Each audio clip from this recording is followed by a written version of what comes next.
I saw a story this week on CNN about a minister in Gainesville, Florida, who has declared September 11th of this year Burn the Quran Day. Thank you for your reaction. That was mine. This guy is a minister at a non-denominational church called the Dove World Outreach Center. He said all kinds of disparaging, insulting, inaccurate things about Islam that I'm not going to repeat from this pulpit.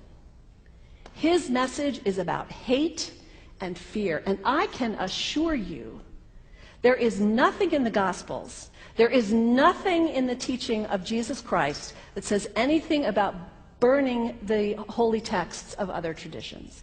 It is not there. The proposed burning of the Quran is obscene. It is not the work of peace. It is not the work of understanding. It is not the work of building bridges. It is insanity. Now, the good news is there are a lot of groups, a lot of churches, even the National Association of Evangelicals, who are condemning this action and urging the church to cancel their event. A conversation about God demands grace and openness, a willingness to learn, to have our own ideas challenged, our convictions questioned. These are the hallmarks of humility. When I was in seminary, I read from someone whose name is lost to me now, when you speak of God, your voice should shake a little. You know, Jesus had no time for religious know-it-alls. He saved some of his harshest criticism for church leaders, for the Pharisees, the religious leaders who were so certain about who was out and who was in, who was holy and unholy, clean and unclean. Jesus was forever taking all this religious certainty and turning it on its head.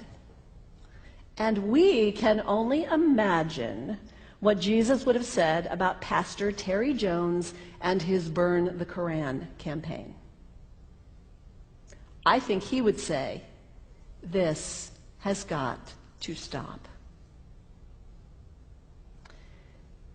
Followers of Islam believe that the Quran is a collection of revelations received by the Prophet Muhammad from God about 1400 years ago. They believe that Muhammad was the last of a series of prophets and teachers and messengers that included Adam, Moses, Jesus, Abraham, all names revered by us as well. The word Islam means peaceful surrender to the will of God.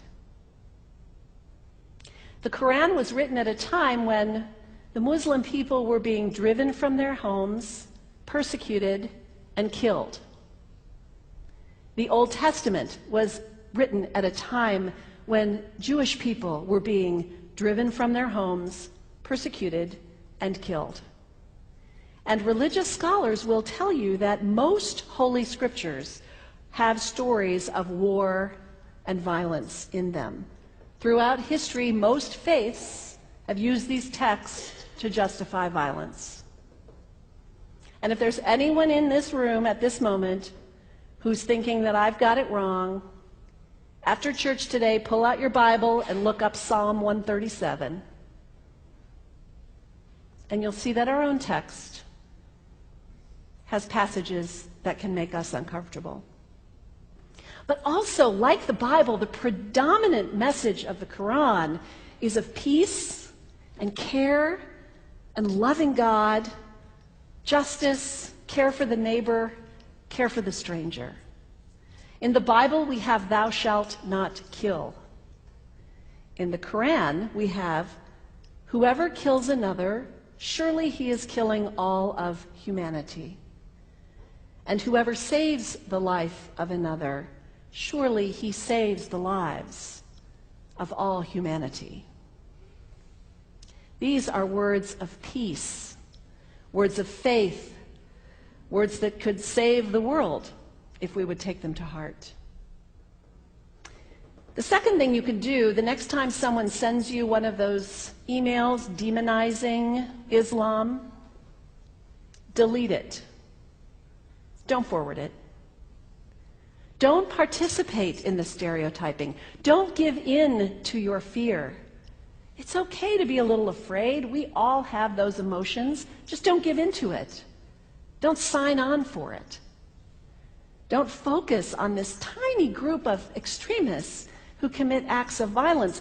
Focus on the hundreds of millions of Muslim people in the world who are people of faith, whose priorities and concerns and families are not so different from your own.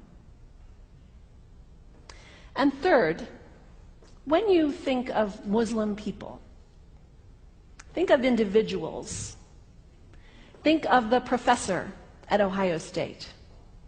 Think of the engineer at Honda. Think of the teacher at the elementary school down the street.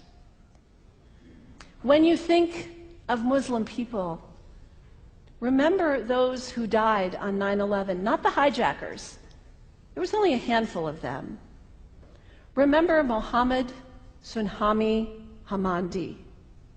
He was born in Pakistan. He came to the United States as a small child with his parents. He played high school football. He went to college.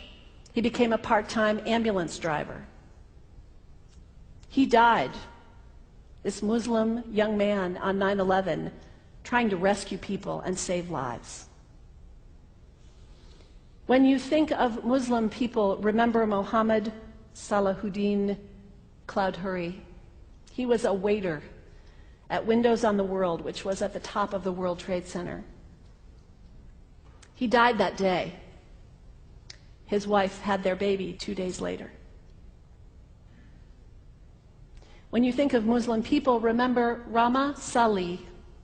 She was a woman, 28 years old. Her neighbors described her as fun and outgoing and generous. And she died on American Airlines Flight 11, 7 months pregnant with her first child.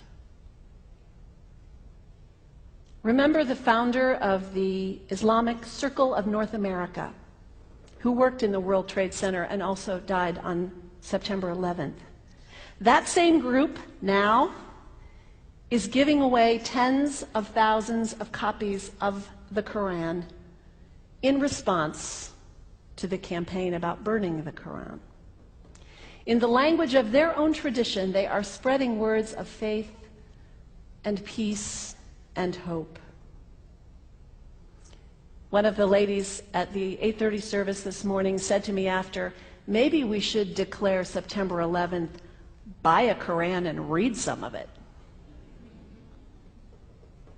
It is for us to share our message of love and hope and peace, but let us do it with grace and respect and above all, humility. God grant us, as individuals, as a nation, as Christians, the humility for this work.